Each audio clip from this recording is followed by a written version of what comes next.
भगवान श्री योगीराम सूरत कुमार की जय। सर्वं योगीराम सूरत कुमारार्पणमस्तु।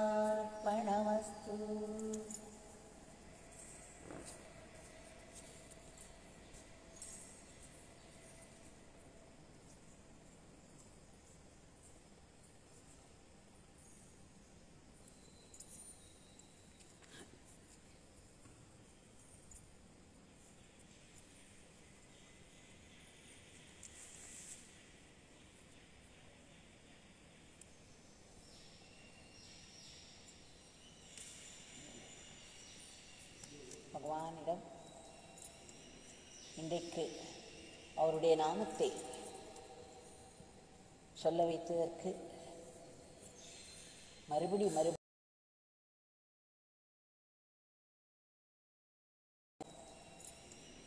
இன்றைக்கு அவருடைய நாமத்தை சொல்ல வைத்ததற்கு மறுபடி நன்றி கூறி வணங்குவோம். காலையிலேயே நம்மை எழுப்பிவிட்டு எழ வைத்து இந்த நேரத்தில் இங்கு வந்து உட்கார்ந்து பகவானுடைய ஆரத்தியை நம்முடைய வீட்டிற்குள்ளேயே அவருடைய சன்னதியை காட்டி அவருடைய ஆரத்தி வந்தனத்தை பார்த்து அவருடைய நாமத்தையும் நமக்கு சொல்ல வைத்திருக்கிறார். இன்றைக்கு மட்டுமா, கிட்டத்தட்ட மார்ச் 15ஆம் தேதியிலிருந்து இது நடந்து கொண்டிருக்கிறது. நினைத்து பாருங்கள், ஒரு நாளாவது ஏதேனும் ஒரு காரணம் கொண்டு நிறுத்தினோமா? நம்மால் சாத்தியமாயுது. பகவானுடைய பேரருள் இல்லை என்றால், அவர் நம்மை இயக்கவில்லை என்றால் நாம் எப்படி இயங்குவோம்?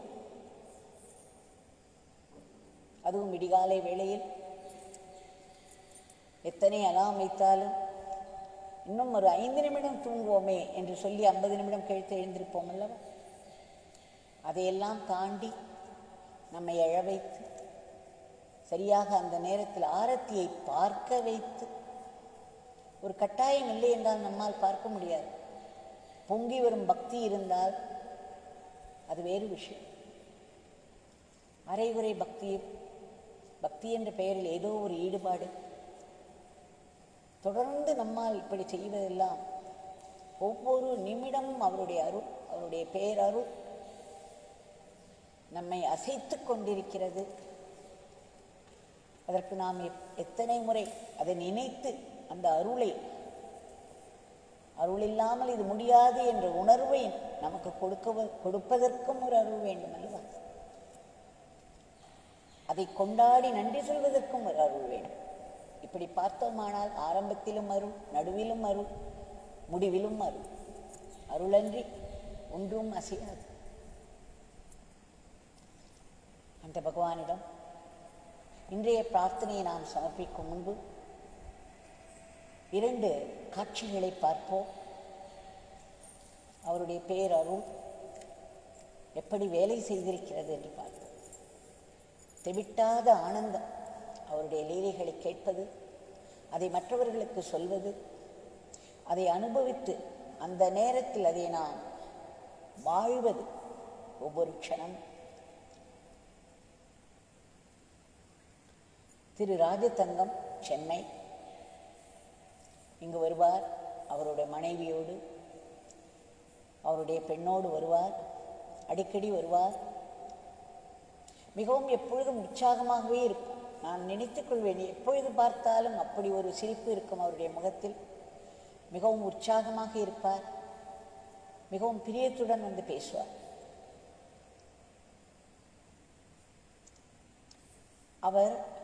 அவருடைய வாழ்க்கையில் நடந்த ஒரு முக்கிய நிகழ்ச்சியை பற்றி சொன்னார்.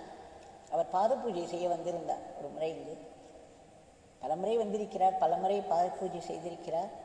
அந்த சமயம் அவருடன் அவர் தாய், தந்தை, என்னுடைய அம்மா, அப்பா என்று மிக மிக பிரியமாக ஆத்மார்த்தமாய் கூறும் இருவரும் வந்திருந்தார்கள். ஒரு தம்பதிகள் வந்திருந்தார்கள். இவர்கள்தான் என்னுடைய அம்மா, இவர்கள்தான் என்னுடைய அப்பா என்று கூறினார்.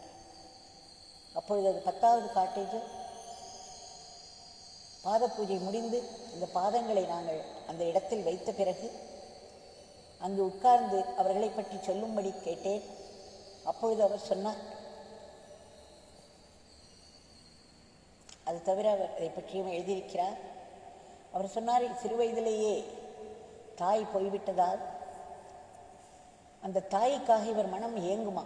இந்த குழந்தை ராஜதங்கம் தாயின் அன்பு அரவணைப்பு இல்லாமல் ஏங்கி ஏங்கி அழுவாராம். மிகவும் சங்கடமான நிலையில் தாயினுடைய கல்லறைக்கு பக்கத்தில் சென்று படுத்துக் கொள்வாராம்.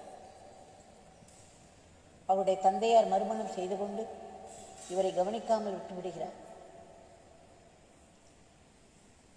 தந்தையும் இல்லாமல் தாயும் இல்லாமல், தந்தை இருந்தும் இல்லாமல் தாயும் இல்லாமல் மிகவும் ஏக்கத்திலேயே வளர்கிறது இந்த குழந்தை.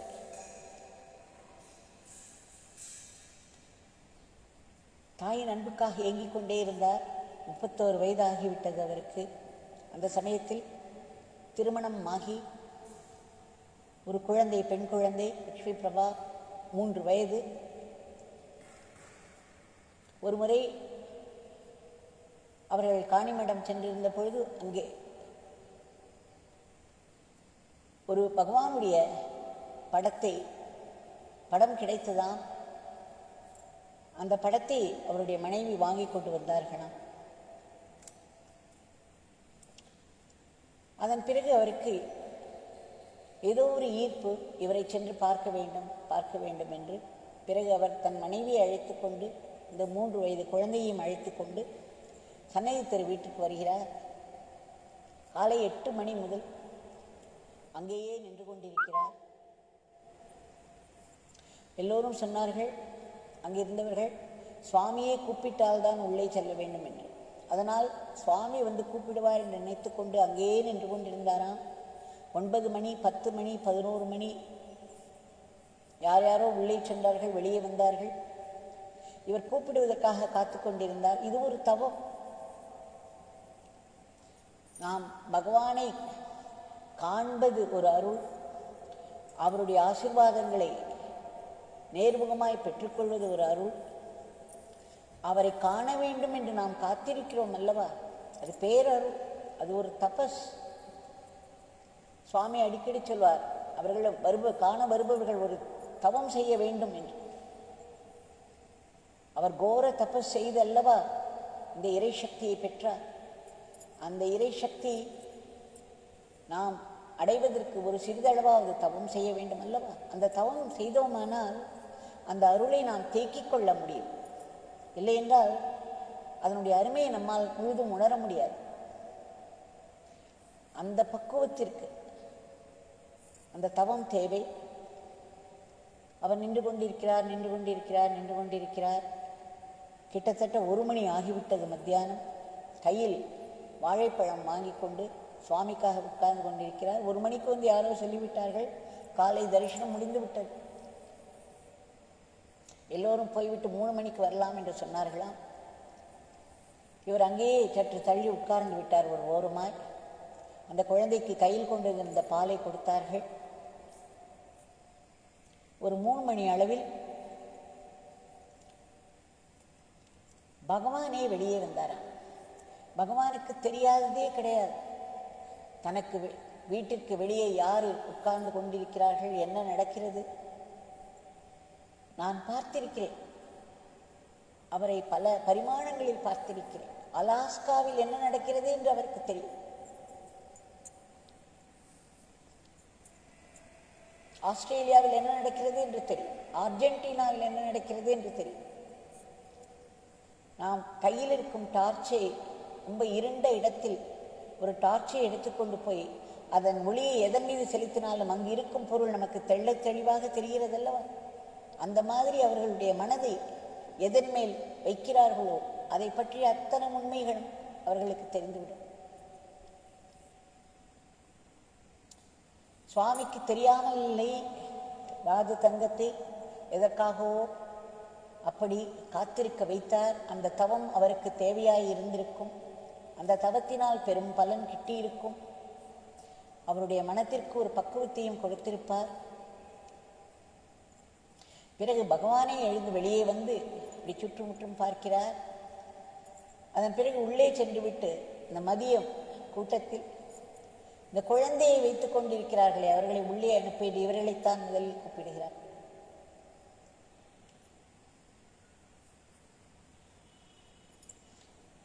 பகவான் இவர்கள் அளித்த வாழைப்பழத்தை ஏற்றுக்கொண்டார். குழந்தையை நன்கு ஆசீர்வதித்தார். இவர்களை நன்கு ஆசீர்வதித்தார்.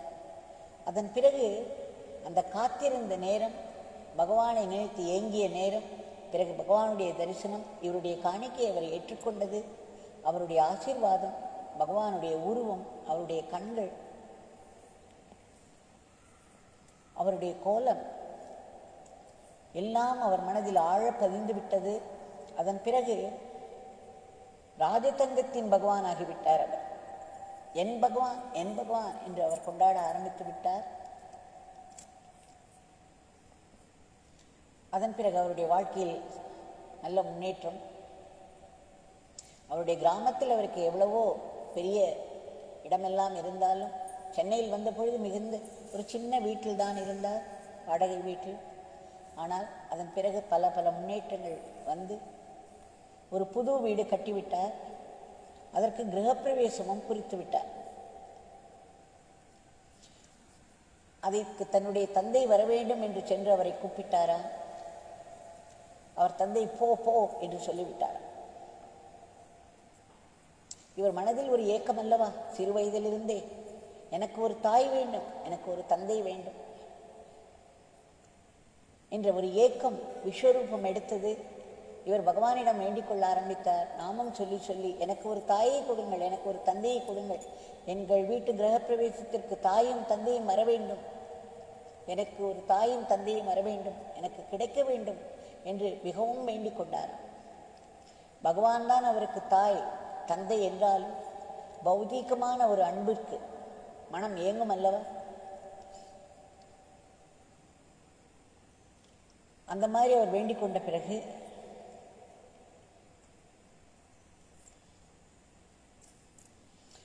அவர் யாரையாவது இந்த கிரகப்பிரவேசத்திற்கு அழைக்க வேண்டும் என்று அவர் சென்று கொண்டிருந்த பொழுது எனக்கு ஒரு தாய் தந்தை கிடைக்க வேண்டும், அந்த மாதிரி நான் ஒருவரை கூப்பிட வேண்டும், அவர்கள் என்னுடைய வீட்டிற்கு வர வேண்டும் என்றெல்லாம் வேண்டிக் கொண்டே போனவர். அவருடைய வேலை காரணமாக பல பேர்களை அவர் சந்திப்பது வழக்கமாகும். அதில் ஒருவர் நுங்கம்பாக்கம் திருமூர்த்தி தெருவில் வசித்த திரு ரகுநாதன். அந்த திரு ரகுநாதனும் அவருடைய மனைவியாரும் பரமாச்சாரியாளுக்கு மிகவும் பக்தர்கள், மிகவும் ஆச்சாரமான குடும்பம், பிராமண குடும்பம், மிகவும் ஆச்சாரமானவர்கள். ஆனால் இவருக்கு அந்த ரகுநாதனை பார்த்த உடனே ஏதோ ஒரு உள்ளுணர்வு, இவர்தான் என் தந்தை, இவர்தான் என் தந்தை என்று அவருக்கு தோன்றியதாம். உடனே அவர்கள் வீட்டுக்கு சென்று திரு ரகுநாதனை தாங்கள் வர வேண்டும், என்னுடைய வீட்டு கிரகப்பிரவேசத்திற்கு தாங்கள் வர வேண்டும் என்று சொன்னவுடன் சரிப்பா நான் பார்க்கிறேன் என்று அவர் சொன்னவுடன் இவர் சொன்னாராம், நீங்கள் அப்பா எனக்கு, ஆனால் எனக்கு அம்மாவும் வர வேண்டும் என்று சொன்னவுடன் அவர் புரிந்து கொண்டார். சரி என்னுடைய மனைவியை போய் கேட்கிறேன் என்று. அவர்கள் யோசித்தார்கள். ஏனென்றால் அவர்களுக்கு யோசிப்பதற்கு எவ்வளவோ இருக்கலாம். அதன் பிறகு அவர் சிறிது நேரத்தில் சொன்னாராம், இதெல்லாம் பகவானுடைய அருளின் முந்துதலில் தான் அவர் திரு ரகுநாதன் வீட்டிற்கு சென்றார். அவரை அப்பா என்று அவருடைய உள்ளுணர்வு உணர்த்தியது. இந்த அருள் அவரை போய் அப்பா என்று அழைத்து தாங்கள் கண்டிப்பாக எங்கள் வீட்டு கிரகப்பிரவேசத்துக்கு வர வேண்டும் என்று கூப்பிட வைத்தது. பிறகு எனக்கு அம்மாவும் வர வேண்டும் என்று சொல்ல வைத்தது. அங்கே அந்த ஆச்சாரமாக இருந்த அந்த மாமியார் சிறிது நேரம் யோசித்து விட்டார். சரி, அன்றைய தினம் இவர் குறிப்பிட்டிருந்த அந்த கிரகப்பிரவேச தினத்தில் நாங்கள் கல்கத்தா செல்ல வேண்டியிருக்கிறது, விமான நிலையத்துக்கு போவதற்கு முன்பு உங்கள் வீட்டிற்கு வந்து செல்கிறோம் என்று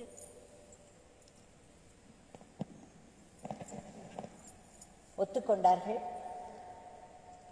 அதன் பிறகு அன்றைக்கு பெரும் மழை பெய்துதான். இன்றைக்கு சென்னையில் பெய்வது போல் பெருமழை. அவர்கள் இருவரும், இவருடைய அன்பு அவர்களை ஆட்கொண்டது, பகவானுடைய அருள் அவர்களை ஆட்கொண்டது. அவர்கள் இருவரும் விமான நிலையம் போகும் வழியில் அந்த பெருமழையில் காரை நிறுத்தி இவர்கள் வீட்டிற்குள்ளே சென்றார்கள். அங்கு போன உடனே அவர்கள் கேட்டார்களாம், என்னது கிரகப்பிரவேசம் என்று சொல்கிறீர்கள், கணபதி ஹோமம் இல்லையா என்று கேட்டார்களாம். ராஜதங்கம் சொன்னாராம், எனக்கு பகவான் தான் எல்லாம், பகவானுடைய நாமம் தான் எல்லாம், அவருடைய அருள் எனக்கு இருக்கிறது என்று சொல்லி அவரை கூப்பிட்டு விளக்கேற்ற வைக்க வேண்டும் என்று நினைத்தாராம். அவர் திரு ரகுநாதன் அவர்கள் உள்ளே நுழையும் பொழுதே அங்கு வந்திருப்பவர்கள் அனைவருக்கும் ஒரு 10 ரூபாய் தானம் செய்தார். இவர் இப்படி சொன்னவுடன் அவர்களுக்கு என்ன சொல்வது என்று தெரியவில்லை. அதன் பிறகு, சரி உங்கள் பகவான் யார், அப்படிப்பட்ட பகவான் யார், கணபதி ஹோமம் கூட வேண்டாம், எனக்கு பகவானுடைய அருள் இருக்கிறது, என்னுடைய பகவான் போதும் என்று சொல்ல வைக்க வந்த பகவான் யார் என்று இருவரும் உள்ளே நுழைந்து கேட்டார்களாம். அங்கே போனால் பகவானுடைய படம் இருந்தது. அதை பார்த்தவுடன் அவர்களுக்கு ஒரே ஆச்சரியம். அடடா, விஸ்ரீ சுவாமி என்று சொல்கிறார்களே, இவர்தான் உங்கள் பகவானா, நாங்கள் இவரை சென்று வணங்கி இருக்கிறோம், இவருடைய ஆசீர்வாதத்தை பெற்றிருக்கிறோம் என்று அகமகிழ்ந்தார்கள். இந்த பகவானுடைய உருவம் அவர்கள் மனதை முற்றிலும் மாற்றிவிட்டது.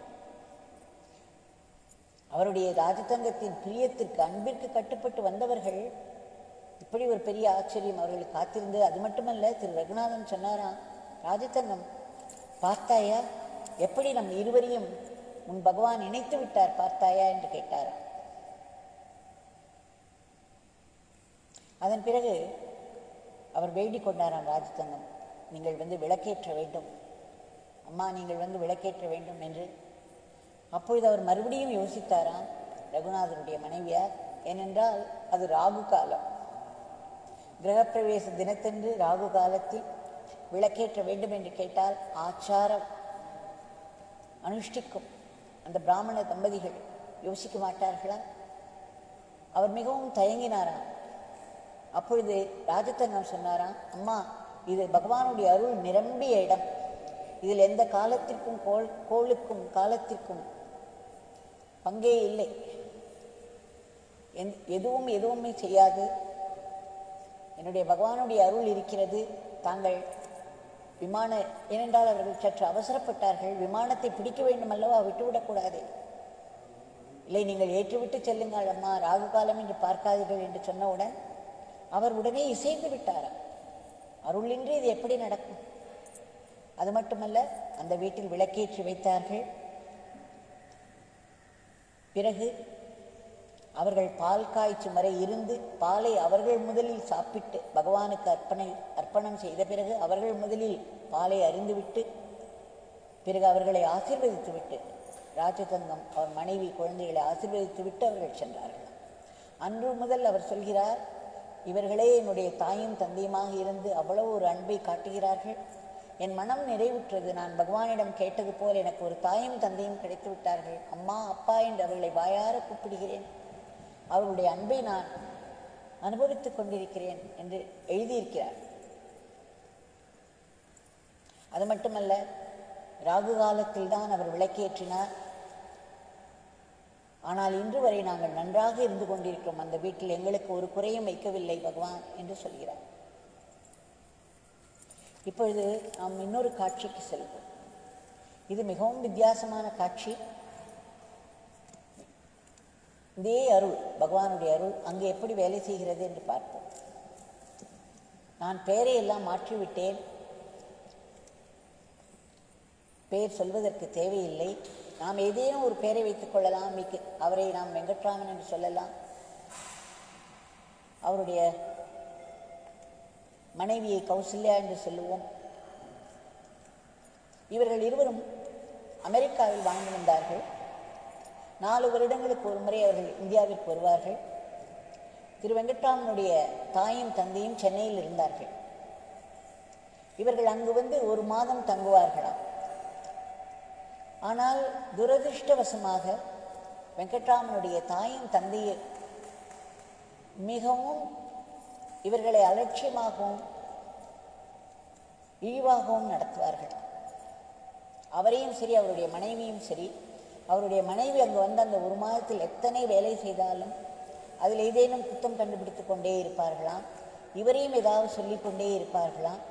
இது அவர்களுக்கு நாளடைவில் ஒரு பெரிய டார்ச்சராக, ஒரு துன்புறுத்தலாக மாறிவிட்டது. இதனால் அவர்கள் அந்த ஒரு லீவுக்கு, விடுமுறைக்காக இந்தியா வந்து தாய் தந்தையை அன்போடு பார்க்க வேண்டும் என்ற ஆசையோடு வருவது கடைசியில் ஒரு துன்பமாகவே மாறிவிட்டது. இதிலிருந்து அவர்களால் தப்பிக்க முடியவே இல்லை. கடைசியில் ஒரு நாள் அந்த மாதிரி ஒரு முறை வந்த பொழுது இவர்களை வெளியே போகவிட மாட்டார்கள். எந்த ஒரு கோவிலுக்கோ இல்லை இன்னொரு இடத்திற்கோ சென்னையிலிருந்து அவர்கள் எங்கும் செல்ல முடியாதான். இவர் அவருடைய தாய் தந்தையை கேட்டால் அவர்கள் போகக்கூடாது என்று உத்தரவிட்டு விடுவார்களாம். இப்படி அவர்கள் பல விதங்களில் இந்த துன்புறுத்தலை அனுபவித்து வந்தார்கள். அவர்களால் தாங்க முடியாத ஒரு நிலை ஏற்பட்டுவிட்டது. அப்பொழுது ஒரு நாள், முதல் நாள் மிக பெரியதாக ஏதோ ஒரு விஷயம் நடந்துவிடவே இவருக்கு வெங்கட்ராமன் மனதில் ஆழ பதிந்து விட்டது. இனி பெற்றோர்கள் என்ற பெயரில் இவர்கள் செய்யும் இந்த துன்புறுத்தலை இனி தாங்கிக் கொண்டிருப்பது வேண்டாம், நாம் எப்படியாவது இந்த இடத்தை விட்டு சென்று விட வேண்டும் என்ற அளவுக்கு அவர் தள்ளப்பட்டு விட்டார். அன்று இரவு முழுதும் தூங்கவே இல்லை. மறுநாள் அவர் தன்னுடைய மனைவிடம் சொன்னார், நம்முடைய சூட்கேஸை எல்லாம் பேக் செய்து கொள், நாம் வேறு எங்காவது சென்று விடலாம் என்று சொல்லி முதல் முறையாக அவர் எப்பொழுதும் எல்லாவற்றையும் அம்மா அப்பாவிடம் கேட்டு கேட்டு செய்வதுதான் வழக்கம். அதனால் அவர்களுடைய ஆதிக்கத்துக்கு உட்பட்டே இருந்தவர் அன்றைக்கு எல்லாவற்றையும் தாண்டும் அளவுக்கு தள்ளப்பட்டார். உடனே மறுநாள் காலை சூட்கேஸை எல்லாம் பேக் செய்து கொண்டு அவர் தைரியமாக கிளம்பிவிட்டார் அங்கிருந்து. ஆனால் அவர் சொல்கிறார், நான் எங்கு செல்ல போகிறேன் ஒன்றுமே எனக்கு தெரியாது. அந்த சூட்கேஸ் எல்லாம் கீழே 2வது மாடியில் இருந்தார்கள் இவர்கள். அங்கிருந்து எல்லாவற்றையும் கீழே இறக்கினார்கள். ஒரு டாக்ஸியை கொண்டு வர சொன்னார்கள். டாக்ஸி வந்துவிட்டது. டாக்ஸி வாசலில் நிற்கிறது. லக்கேஜுகள் எல்லாம் ரெடியாக இருக்கிறது. ஒரே ஒரு பிடிவாதத்துடன், ஒரு உறுதியுடன் இவர்கள் கீழே இறங்கினார்கள். அந்த டாக்ஸிக்காரன் கேட்கிறானா எங்கே செல்ல வேண்டும் என்று. அவர் சொல்கிறார், நான் அந்த டாக்ஸியில் ஏறி உட்கார்ந்து விட்டோம், நாங்கள் லக்கேஜை எல்லாம் வைத்து விட்டோம். அந்த டாக்ஸி டிரைவர் கேட்கிறார் எங்கே செல்ல வேண்டும் என்று. எனக்கு என்ன பதில் சொல்வது என்றே தெரியவில்லை. எதிரே இருக்கும் அந்த கண்ணாடியை, அந்த விண்ட்ஸ்கிரீனை பார்த்து கொண்டிருந்தேன். அப்படி ஒரு நிலை, என்னுடைய மனநிலை. அப்பொழுது ஒரு பட்டாம்பூச்சி அந்த வழியாக வந்தது. அது நேரே இவருடைய காரை விட்டு சென்றது. அதை பார்த்த உடனேயே இவருக்கு வாயிலிருந்து திருவண்ணாமலை என்று வந்துவிட்டது. இவருக்கு பகவானை பற்றி நிறைய படித்திருக்கிறார் அந்த சமயத்தில், யோகிராம் சுரத்குமார் பகவானை பற்றி. அதனால் அந்த வண்ணாச்சி பூச்சியை பார்த்தவுடன் அவருக்கு நம்முடைய பகவானின் ஞாபகம் வந்துதான். உடனே திருவண்ணாமலைக்கு செல்லலாம் என்று சொல்லிவிட்டார். அவர் சொல்கிறார், அது சொன்ன பிறகு மனம் நிம்மதியாகிவிட்டது எனக்கு. அப்படி ஒரு அலைபாய்ந்து கொண்டு, அப்படி ஒரு குழப்பத்தில் எங்கு செல்வது என்று மலைத்து போய் நின்று கொண்டிருந்த அந்த நேரத்தில் ஒரு பட்டாம்பூச்சியாக பகவான் வந்து எனக்கு ஒரு வழிகாட்டினார். நான் திருவண்ணாமலை என்று சொன்னேன். அதன் பிறகு மனம் சாந்தியாகிவிட்டது. உடனே நாங்கள் நேரே திருவண்ணாமலைக்கு வந்தோம். அந்த இரவு வேளையில் சேஷாத்ரி ஆசிரமத்தில் தங்கினோம். அடுத்த நாள் விடிகாலை ஒரு 5 மணி அளவில் அவர்கள் இங்கு வந்தார்கள். நம்முடைய ஆசிரமத்திற்கு, பிரதான் மந்திருக்கு வந்தார்கள். நான் அவர் வந்தவுடன் அவர்களை பார்த்தேன். அவர்கள் மிகவும் அடக்கத்துடன் இருந்தார்கள். கைகூப்பி வணங்கினார்கள். அதன் பிறகு அவரை நான் சொன்னேன், நீங்கள் போய் இந்த சுற்றி வாருங்கள், பகவானை சுற்றி வாருங்கள், அங்கே சமாதி மந்திரது, பகவானை போய் சுற்றி வாருங்கள் அங்கே என்று சொல்லி அனுப்பினேன். அந்த ஆரத்தி நேரம் வந்த பொழுது நான் அவரிடம் சொன்னேன், நீங்கள் ஆரத்தி செய்யுங்கள். அவர் விக்கித்து போய் நின்று விட்டார். அம்மா, நான் மிகவும் பெரிய பாபி, என்னை ஆரத்தி செய்ய சொல்லாதீர்கள், என் கைகளால் நான் ஆரத்தி செய்ய விரும்பவில்லை என்றெல்லாம் சொன்னார். அவர் கண் கலங்கியது. ஆனால் நான் சொன்னேன், இல்லை, எனக்கு பகவான் உங்களைத்தான் காட்டுகிறார், உங்களுக்குத்தான் அப்பொழுது அந்த தகுதி இருக்கிறது என்ற அர்த்தம், நீங்கள் தான் இதை செய்ய வேண்டும், தயவு செய்து வந்து செய்யுங்கள் என்று அவரை வற்புறுத்தி அழைத்து சென்றேன். அவர் ஆரத்தி செய்தார், அழுது கொண்டே செய்தார். ஆரத்தி செய்த பிறகு அந்த இதெல்லாம் முடித்த பிறகுதான் என்னிடம் வந்து அவர்களுடைய கதையை சொன்னார்கள். இந்த மாதிரி நாங்கள் பகவான் எங்களுக்கு வழிகாட்டினார். அப்பொழுது அவர் சொன்னார், முதலில் ஒரு வண்ணத்தி பூச்சி வந்தது, உடனே எனக்கு அது பகவானை அடையாளம் காட்டியது. நான் திருவண்ணாமலை என்று கூறிவிட்டேன். நாங்கள் திருவண்ணாமலை வரும் வரையில் அத்தனை வண்ணத்து பூச்சிகளை பார்த்தோம். நம்பவே மாட்டீர்கள். இரண்டாக வரும், அப்புறம் மூன்றாக வரும், அப்புறம் கூட்டம் கூட்டமாக வண்ணத்து பூச்சிகளை பார்த்து கொண்டே வந்தோம். மிகவும் ஆச்சரியமாக இருந்தது. நிறைய வண்ணத்து பூச்சிகளை நாங்கள் வழியில் பார்த்து கொண்டே வந்தோம். எனக்கு உடனே பகவான் தான் எனக்கு வழிகாட்டுகிறார், நாம் சரியான வழியில் போய்கொண்டிருக்கிறோம்.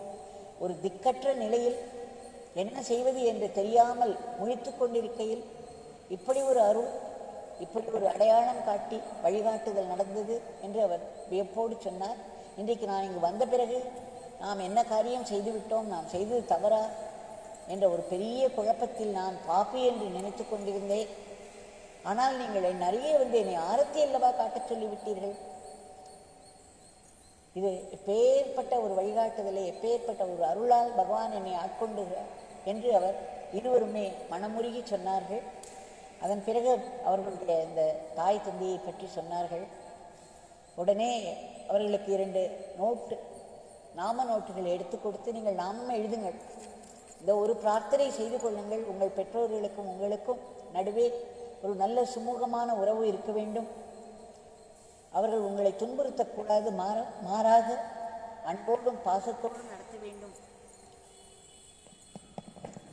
என்ற ஒரே ஒரு பிரார்த்தனையோடு இதை எழுதி வாருங்கள். நீங்கள் ஒரு 3/4 வாசி எழுதும் போதே பல விஷயங்கள் மாறிவிடும் என்று அவர்களுக்கு, ஏனால் அதை நாங்கள் தினம் தினம் பார்த்து கொண்டிருக்கிறோம். இங்கே பகவானுடைய அருள், அவருடைய நாமத்தின் மூலம் எப்படியெல்லாம் பக்தர்களுடைய வாழ்க்கையில் லீலைகளை செய்து கொண்டிருக்கிறது. அவர்கள் மிகவும் சந்தோஷப்பட்டு அதை வாங்கிக் கொண்டார்கள். அவர்கள் சென்று விட்டார்கள். அதன் பிறகு 2 வருடங்கள் நான் அவர்களை பற்றி, அவர்களிடமிருந்து எந்த ஒரு செய்தியும் வரவில்லை. அவ்வப்பொழுது எனக்கு அவர்கள் ஞாபகம் வரும்பொழுதெல்லாம், சரி பகவான் இருக்கிறார், பகவானுடைய நாமம் இருக்கிறது, அவர்கள் அதை எழுதினால் கண்டிப்பாக அவர்களுக்குரிய பலன் கிடைக்கும் என்று பேசாமல் விட்டுவிட்டேன். அதன் பிறகு மீண்டும் அவர்கள் வந்தார்கள். அப்பொழுது சொன்னார்கள், அவர்கள் திரும்ப போய் மிச்ச 25 நாட்கள் இருந்ததாம். 5 நாட்களிலேயே இவ்வளவு அமக்கணம் நடந்தவர்கள் வீட்டை விட்டு சென்ற பிறகு 25 நாட்கள் அவர்கள் க்ஷேத்ராடனம் மாதிரி அங்கங்கு சென்று விட்டு பிறகு நேரே அமெரிக்கா போய்விட்டார்கள். தாய் தந்தரை பற்றி நினைக்கவில்லை, அங்கே போகவும் இல்லை. அதன் பிறகு அங்கே போய் கிட்டத்தட்ட 1 மாதம் கழித்து தான் அவர் எழுத ஆரம்பித்தாராம். இருவருமே, அவரும் அவர் மனைவியும் பகவானுடைய நாமத்தை எழுத ஆரம்பித்தார்களா. அதன் பிறகு கிட்டத்தட்ட 8 மாதங்கள் கொஞ்சம் கொஞ்சமாக எழுதி ஒரு 60% எழுதிவிட்டார்கள். அப்பொழுதுதான் அவர் ஒரு நாள் அவருடைய தந்தையாருக்கு ஃபோன் செய்தாராம். அவருக்கு பெரிய ஆச்சரியம் காத்திருந்துதான். அவர் தந்தை அன்போடு பண்போடு பேசினாராம். அவருடைய தாயும் பரிவோடு பேசினாரா. இவருக்கு ரொம்பவும் சந்தோஷம். பிறகு அவர்கள் முழுவதும் எழுதி முடிப்பதற்கு ஒரு 1.5-2 வருடம் ஆகிவிட்டது. அதன் பிறகு அவர்கள் வந்தபோது அவருடைய அம்மாவும் அப்பாவும் மனம் மாறி அவர்களை வரவேற்றார்களாம். அதன் பிறகு எல்லாமே மாறி இருந்தது. நான் சுவாமியிடம் என்ன வேண்டிக் கொண்டேனோ அந்த நிலைக்கு கிட்டத்தட்ட வந்துவிட்டது. இது சுவாமியுடைய நாமத்தின் பெருமையின்றி வேறு எதுவும் இல்லை. எங்களுக்கு அவரை பற்றி நாங்கள் நினைக்காத நேரத்தில் கூட அவர் வந்து பட்டாம்பூச்சியாக எங்களுக்கு வழிகாட்டி எங்களை தகுந்த ஒரு இடத்திற்கு அழைத்து வந்து அவருடைய கோவிலில் அவருக்கு எங்களை வழிபாடு செய்ய வைத்து அவருடைய நாமத்தை எழுத வைத்து அவருடைய அருளால் எங்களுடைய வாழ்க்கையை மாற்றிவிட்டார்கள். எங்களுக்கு பெற்றோர்கள் மீண்டும் கிடைத்தனர் என்று அவர் எழுதியிருக்கிறார். இந்த 2ம் கிட்டத்தட்ட ஒரே மாதிரி இருந்தாலும் ஒரே பகவானுடைய அருள் இருவருமே அவர்களுடைய பெற்றோர்களை ஏதோ ஒரு விதத்தில் இழந்து, அவர்களுடைய அன்பை இழந்து தவித்தவர்கள். பகவான் எப்படி அவர்களுக்கு வழிகாட்டி தன்னுடைய அருளை காட்டி வாழ்க்கையை மாற்றி அமைத்தார் என்று பார்க்கிறோம். பகவானுடைய அருள் எப்பேற்பட்ட விசித்திரங்களை செய்கிறது. அந்த அருளை நம்பி அல்லவா நாம் மூச்சு விடுகிறோம். நம்முடைய மூச்சும் பேச்சும் யோகி ராம் சுரத்குமாராக ஆக வேண்டும், நம்முடைய குருநாதராக ஆக வேண்டும் என்று நாம் ஆத்மார்த்தமாய் மீண்டும் மீண்டும் வேண்டிக் கொள்வோம். இன்றைய பிரார்த்தனை பகவானுடைய பாதத்தில் சமர்ப்பிப்போம்.